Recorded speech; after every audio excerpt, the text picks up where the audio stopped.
पूर्ण युवा कमरेडहरू यहाँहरू सबैलाई हार्दिक न्यानो जुझारु र क्रान्तिकारी लाल सलाम प्रकट गर्न चाहन्छु।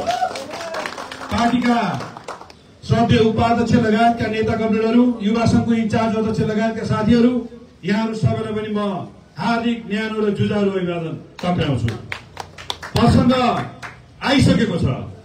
अब हामी दुई तीनवटा कुराहरू यहाँ उद्घोष गर्दैछौँ। आज नेकपा एमालेको केन्द्रीय कार्यालयमा हामी दुईटा उद्देश्यले यहाँ विशेष गरी युवा संघको आयोजनामा युवा साथीहरू र पार्टीको नेतृत्वहरू यहाँ आउनुभएको छ। एउटा यो पार्टी कार्यालयलाई सरसफाई गर्ने, मर्मत सम्मार गर्ने र नेकपा एमालेका नियमित गतिविधिहरू अब देशभरि सञ्चालन गर्नको लागि पार्टीले आह्वान गरिसकेको छ। त्यो कुराको सन्देश दिन हामी यहाँ आएका छौं। दोस्रो, पार्टी कार्यालय लगायतका विभिन्न निकायहरू मनोवैज्ञानिक असुरक्षाभित्र छन् कि जस्तो लाग्छ। फिजिकल्ली कुनै असुरक्षाको वातावरण छैन। जेएनजी नामको आन्दोलन आदि हुरी जस्तो 2 दिन आयो, त्यो गइसक्यो, कहाँ हराइसक्यो। अब फेरि पनि त्यो छ कि त्यो अवशेष छ कि भनेर भूतको फिल्म हेरेर आएको बच्चा बेलुका सुत्ने बेलामा ननिरहेको जस्तो हाम्रो आम जनसमुदाय अलिकति झस्केको हो जस्तो लागेको छ। त्यो जेएनजी नामको आन्दोलन भनेको भूतको फिल्म जस्तो हो। त्यो आयो, तर्सायो, गयो। अब जनजीवनलाई नर्मल बनाउने कुरा र आम जनसमुदायको सुरक्षा गर्ने कुरा, पार्टी कार्यालय लिएर आम पन्थीको सुरक्षा गर्ने कुरामा हामी साथीहरू लाग्नुपर्छ भन्ने कुराको सन्देश हामीले दिन खोजेका छौं। तेस्रो कुरा, जेएनजी उमेश समूहलाई बदनाम गराइयो, घुसपेट भए र उनीहरूलाई अपराधिक काममा लगाइयो। आन्दोलनको नाउँमा किन सिंहदरबार जर्यो कार्यपालिका? आन्दोलनको नाउँमा किन संसदीय कार्यालय, संसद भवन, बानेश्वरको संसद भवन चल्यो? आन्दोलनको नाउँमा न्यायपालिका अथवा सर्वोच्च अदालत किन चल्यो?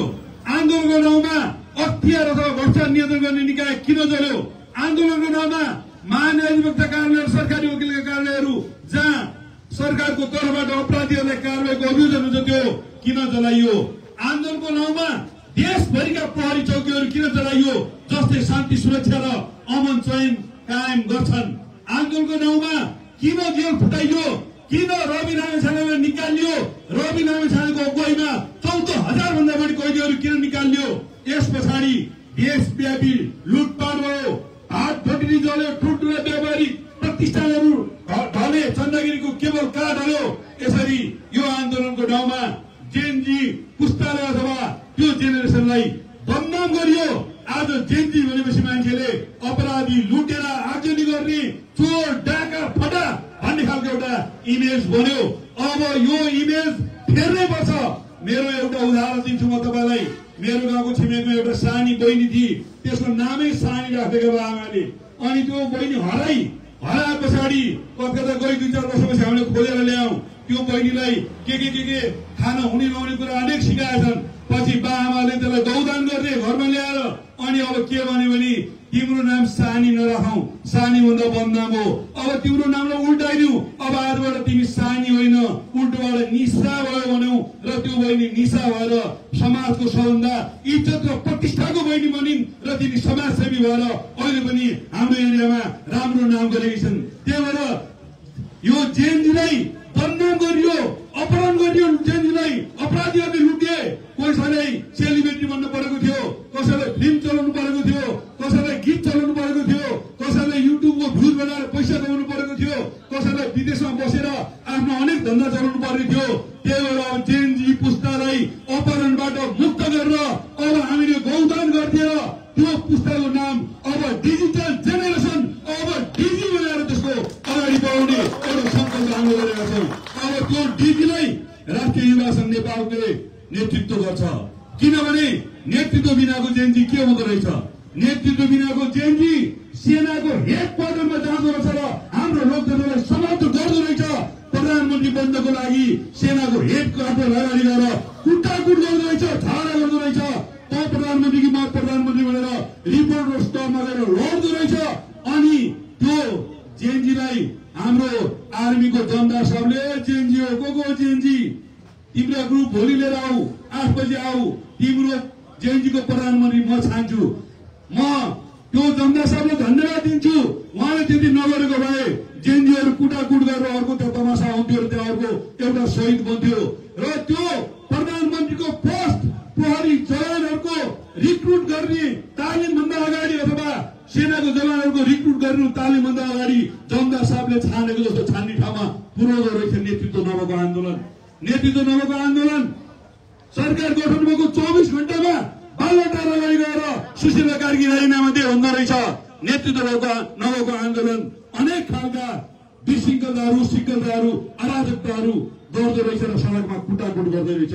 नेतृत्व नभएको आन्दोलन शहीदहरूलाई भेट्न जाँदो रहेछ, शहीद परिवारलाई सम्मान गर्दो रहेछ, घाइतेहरूलाई उपचार गर्दो रहेछ, घाइतेहरूलाई भेट्न जाँदो रहेछ।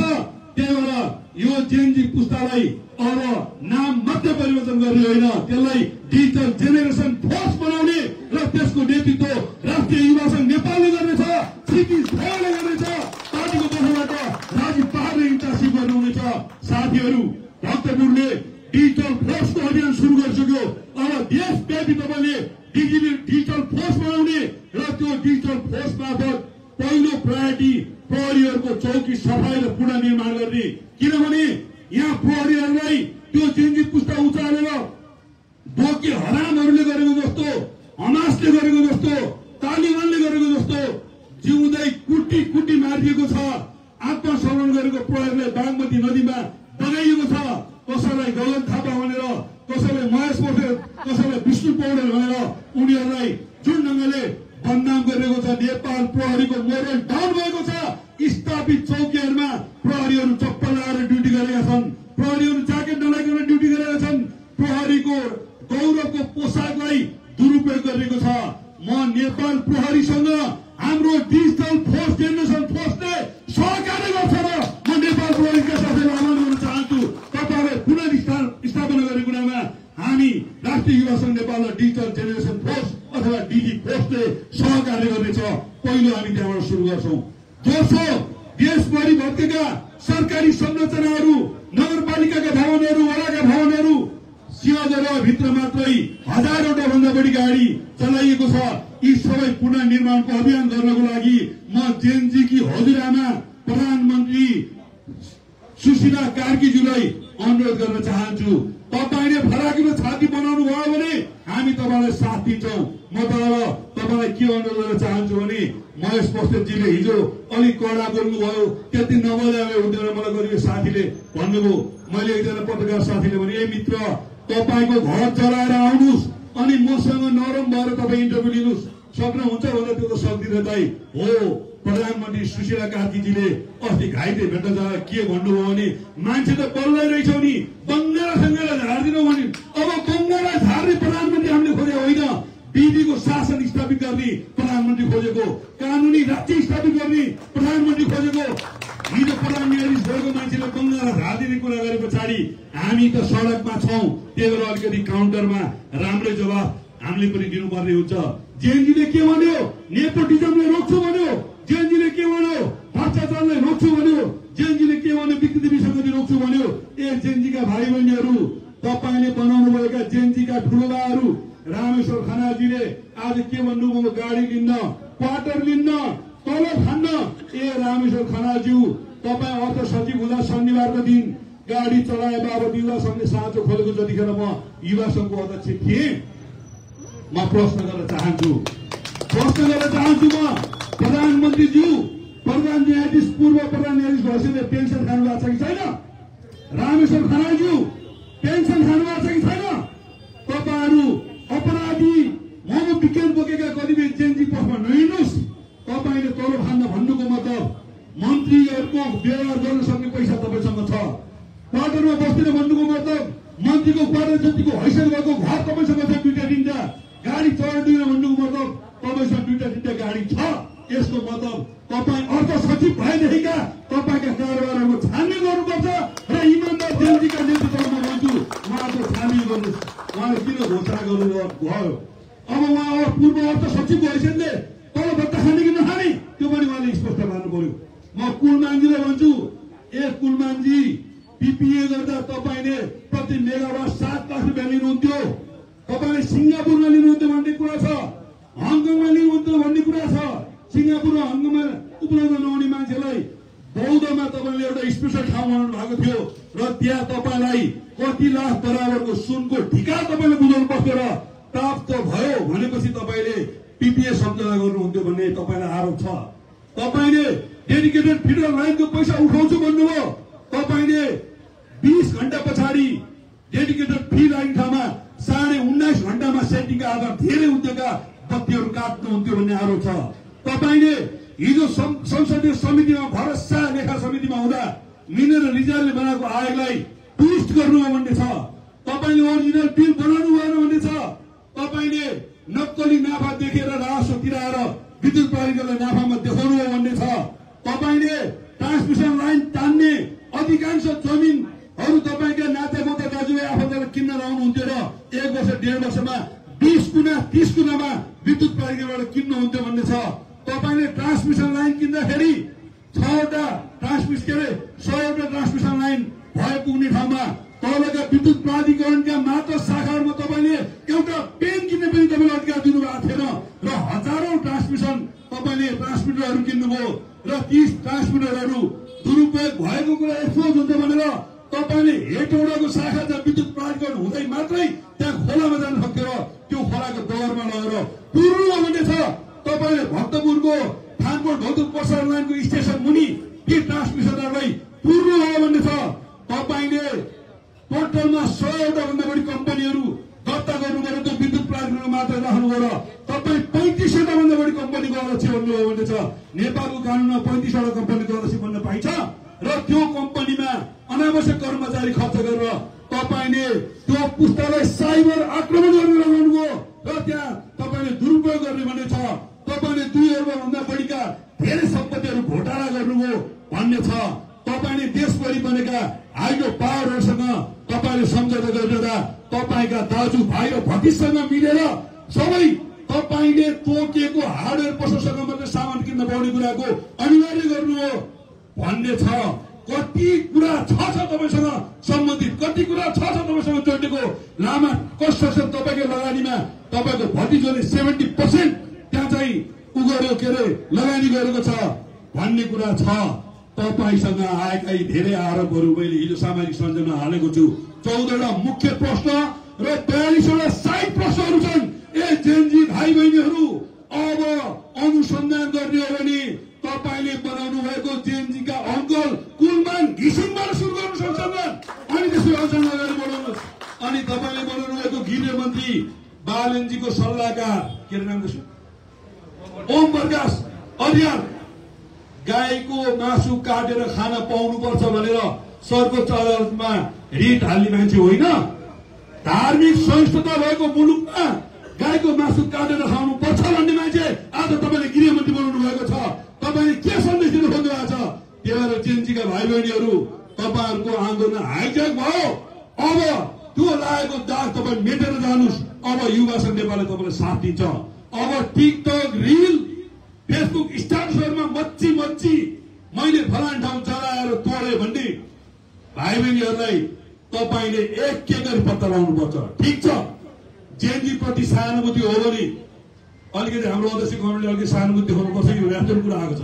हो भने एक पटकलाई गम्भीर अपराधमा सम्झना नभएका 28 वर्षभन्दा मुनिका हिजोका जेनजी र आज नाम परिवर्तन भएको डिजिटल जेनेरेसनलाई गम्भीर अपराध छ भने माफ दिनुहोस्, नागरिकता हेर्नुहोस्, यो युवा संघको तर्फबाट आह्वान गर्नुहोस्। र 28 वर्ष नआएका अपराधीहरू अन्य पार्टीका जुन खालका घुसपेटहरू जेनजी आयो भने रवि लामिछाने प्रधानमन्त्री हुन्छ, जेनजी आयो भने माओवादीले लाभ लिन्छ भनेर हिजोका प्रोफेसनल माओवादीका लडाकुहरू पेट्रोल बम लिएर गल लिएर ह्यामर लिएर हाम्रा घर चलाउन र लुट्न आएका छन्।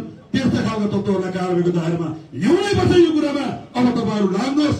डिजिटल जेनेरेसन फोर्सले यो काम गर्नेछ, यो काम गर्नुपर्छ। शहीद परिवारलाई 10 लाख दिने कुरा गर्नुभयो। राज्यको तर्फबाट 21 जना मारिएको भन्ने छ, छानबिन गर्नुहोस्। एम्बुलेन्सबाट बन्दुक हानिएको छ, विदेशी घुसपेट गरेर नेपाली प्रहरीहरूले कहिले नचलाएको हतियार भेटिएको छ, यहाँ घुसपेट भयो भन्ने छ, छानबिन गर्नुहोस्। के हो कुरा?